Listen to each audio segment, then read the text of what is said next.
Scorpio, this is your astrology forecast for 2015 and the month of June in particular. I'm going to have a look at what is going on. I'm not going to draw a card for you this month because what I want to do is just change the format a little bit. I want to spend a little bit more time with you and I want to go into more detail, especially around the aspects that the different planets make to each other and really give you a more kind of rounded view of what your planets are going to be doing. So I hope you're happy with that. I hope you've got a couple of extra minutes to kind of give me this month. And I'm going to get started with the full moon on the 2nd of June, okay? That happens in your second house in Sagittarius on the 2nd of June. Now, Sagittarius, I don't feel is something that you particularly are comfortable with. I don't think it's a sign that particularly pleases you, but the new moon is a blossoming of that energy, and it's going to feel to you like you're being pushed to do something, and like you're being pushed and pulled towards making more money, getting more stability in your working life, getting more stability in your home life, and in your financial existence. You know, this could be like, you know, your mother-in-law calling you and saying, oh, you know, don't you think it's about time you bought a house or a mortgage? All the other people your age are very secure and stable. It could be your father-in-law, whatever. I'm just making an example, but it's an external source, an outside person, giving you that pressure of, why aren't you there yet? Why haven't you achieved what everyone else has achieved? And it could cause you to compare yourself with others and to say, ugh, well, why haven't I? What's wrong with me? Da, da, da, da. Don't go there. This is a helpful, it may not feel very good, but it can be a helpful kind of tool, impetus, for you to get more driven to succeed at work, to kind of ask the questions of, you know, I've worked here for 5 years now, could I get a raise? Could I get, what are my options in terms of this job that I've got? That's assuming that you do work. But even if you don't work, I think what you can do is you can ask the question in terms of how can I create more stability in my life? So don't get resentful about it. Don't get resentful about being asked that question. I'm warning you now that it'll come and it'll feel uncomfortable. But just be proactive and constructive with it and just say, hey, well, you know, what's the harm in trying to have more security in my life? This happens also, though, at a time where there's a ground cross in your chart, and it doesn't feel comfortable because you're going to be pulled in every sector. It's going to trigger the fact that some of your dreams haven't come true, and you're going to say, well, if I'd worked harder, why couldn't I could have made my dreams come true? And it's also going to make you feel like, well, my romantic life isn't as wonderful as it could be. So this is the ego arriving in your life in a giant tank, rolling into your brain and shooting it all up and saying, why isn't this the way it's meant to? What is wrong with you? So I would like you to just be aware of that, because that happens to everybody. That happens to all of us. And if anything, you as a Scorpio are better equipped to deal with that than any of the rest of us, okay? So unfortunately, you get the tank visit this month, but that's during the full moon period and that passes. By the time the 6th of June comes around, Venus is sitting right on top of your midheaven, and Venus is the goddess of love. She moves into Leo, and it really gives you a newfound confidence and reliance upon self. So I think the new moon is almost like a wake-up call for you. It's a dark night of the soul that you emerge from victoriously, and you say, hey, I am good at stuff. I have succeeded in many ways. And just because, again, the example, my mother-in-law doesn't think I'm wonderful, doesn't mean that that's true. And it gives you a renewed sense of purpose. Jupiter also occupies that 10th house of career, and it really means that you have a renewed sense of vigor in terms of what you want to achieve in your working life. And that can be your own work, your own hobbies, or your career. Now, Jupiter sextiles Mars for 2 weeks in June, and Jupiter is the planet of good luck and good fortune. Mars is the warrior's desire, and a sextile is an aspect between two planets where they're 60 degrees apart. Okay, and those 2 weeks connect the two planets in a harmonious way. It doesn't cause any friction, but what it really does is it opens a door for you, and it shows you the way in terms of how you can progress in the institution that you're based in. This is particularly applicable if you're in a job, if you're an employee. you'll start to see a door open. It's like, hey, if I walk through that, then I can get, that's the next step in terms of my career. So this will help you in terms of planning your career, and the door will open through some sort of communication, whether it's an email or speaking to someone at the water cooler or something. Make sure to keep your eyes and ears open, because that will appear for you.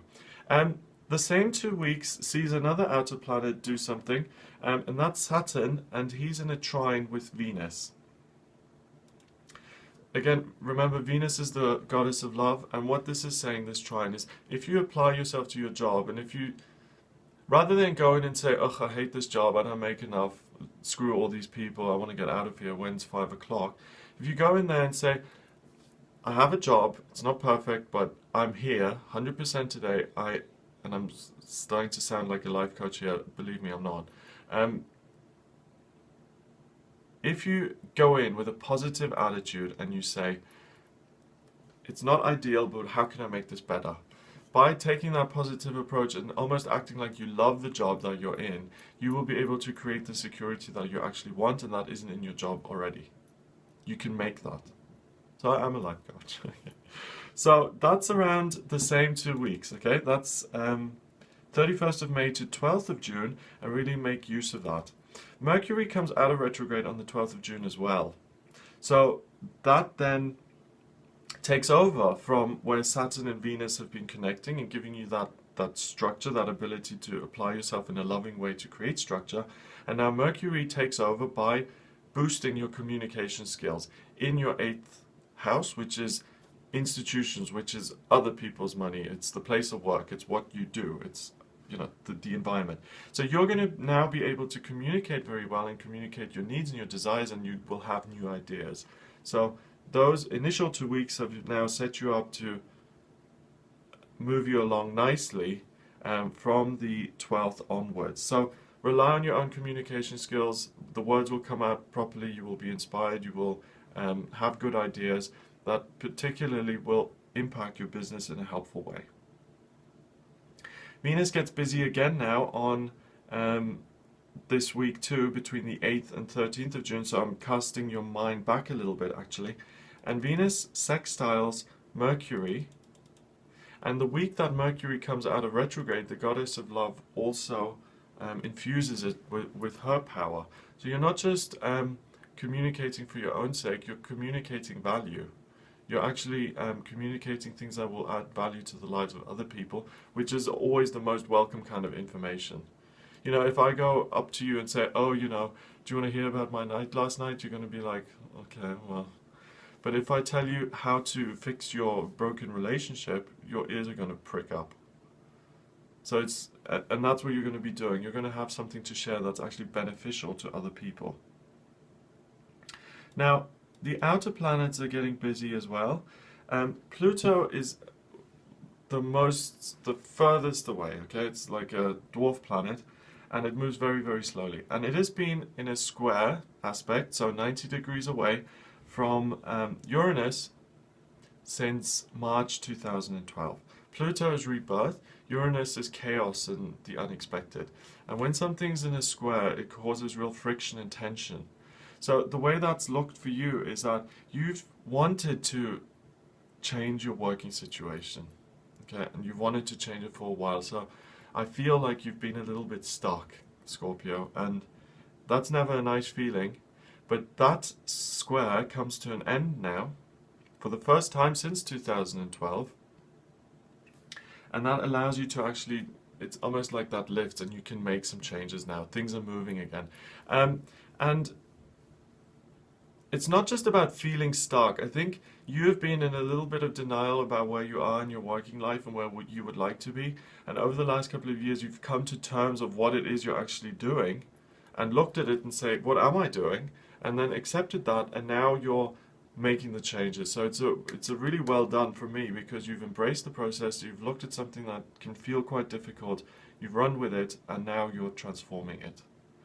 That square will return because the two planets are very slow and they go like this, they come back and forth, but it's going away from the other for the first time, and it almost breaks that energy. It's like breaking a spell.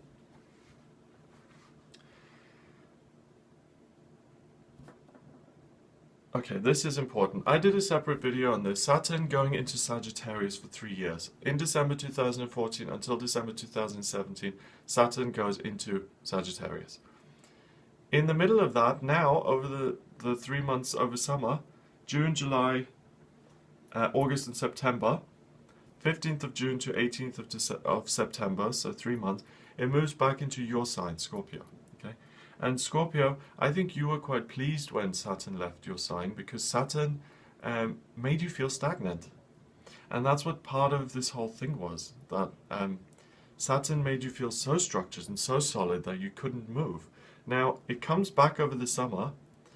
It will, the changes you've started to make, it will kind of seem to take over again and say, oh, you're going to stay here forever. You're never going to leave this job. You're always, Don't even go there. Don't tune into that. It may feel like that, but things will start to move forward again. So don't, all the good you've done, don't get discouraged and think that that has been for naught. It's just Saturn coming back into your sign for 3 months. It will leave again, okay? So don't worry about that. It's on its way out. The way I'd like you to look at it is it should give you certainty and it should give you a sense of structure within yourself and you don't have to doubt yourself. So if things, I'd like you to kind of almost take a holiday from what you're trying to achieve for the next 3 months. Rest in the certainty that you're on the right path. Just put it on ice for a little bit and then move forward when Sagittarius, Saturn is in Sagittarius again. Because that will make you feel like you can really chill out over the summer and just really be very confident and certain of your purpose and what you're doing and then really move forward helpfully. But if you bang your head against the wall now over the summer because you feel this shift on an intuitive level, you're not going to get anywhere, so just relax. Relax, relax, relax. Okay. It goes into Sagittarius on the 18th of September, so then things will move forward again easily.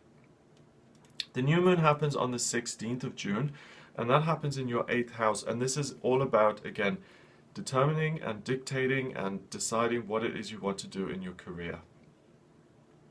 What you want to add, what you want to achieve. And this day as well sees 5 planets in air. So it's a big ideas day. It's not a feelings day. It's all about being up here. Okay, so really think about what's going to happen in terms of you moving forward. Now Venus makes another appearance between the 17th of June and the 14th of August. She actually goes into conjunction with Jupiter in your 10th house, and that's great news for you because the goddess of love, you adding value at your work, and Jupiter, the planet of good luck and growth, so career progression, combine and mesh their energies together in your 10th house of career, which means your job is going to really, really see a big jump, a big improvement between 17th of June and 14th of August. Things are going to really look much more positive. There's no way around that. When Jupiter touches something, it just gets bigger. And it's in your career, so your career will get bigger. There's not, even if you stay in bed all day, something will happen to get you out and you'll get a letter saying something is changing in your career. At the same time, the trine, the aspect that Jupiter is being having with Uranus for the last 3 months comes to an end on the 22nd of June. And what that causes is that the changes are actually going to happen. So even though, so 22nd of June, the trine between Jupiter and Uranus comes to an end. Saturn moves into your sign on the 15th of June. So even though Saturn has moved into your sign again on the 15th, a week later, you will see some major changes. Even though Saturn makes things feel like they're just stuck again. A week in to that, something will really ease and shift. Just relax through that process. It's not going to feel super easy, but I do want to just reassure you that things will move forward and get better. And then finally, you end the month with Mars going into Cancer. Not the most ideal placement, but you're okay with that. Again, you can handle that because you're a water sign yourself. It's in the 9th, so you may have a little bit of confusion around what direction to take. Just kind of breathe your way through that. go back on to the discussions that you've had with people, talk to people about what your options are, and really just connect with the ideas rather than be led by your feelings all the time, because your feelings may make you feel a little bit frustrated at the end of June. Like, it's not happening quick enough, you know, why isn't this working, why isn't things going my way, all of that stuff. Just relax and breathe through that, it will pass. Okay, so Scorpio, that's your reading for June. I hope you found that useful. If you've got any questions, then please get in touch via my website. It's gregoryscott.com. If you'd like a private reading with me, you can get in touch as well via the website. Please remember to subscribe to the channel, and if you want to email me, you can. It's readings@gregoryscott.co.uk. Have a wonderful June, and I'll speak to you soon.